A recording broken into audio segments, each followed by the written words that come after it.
5 vitesh në Arati, Sokoloxha, 51 vjeç, i dënuar për 3 vrasje në Shqipëri dhe Belgjik, është deportuar nga Shtetet e Bashkuara dhe i është dorëzuar autoriteteve shqiptare.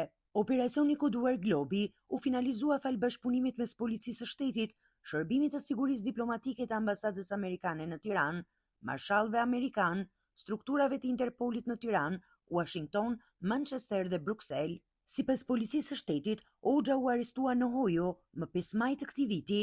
Ai ishte në kërkim ndërkombëtar pasi në vitin 2000 u dënua nga gjykata e Fierit me 25 vite burg për vrasjen e 2 vëllezërve në Patos, krimi kryer në bashkëpunim në mars të vitit 1997. Përveç dënimit në Shqipëri, ai është dënuar dhe nga drejtësia belge.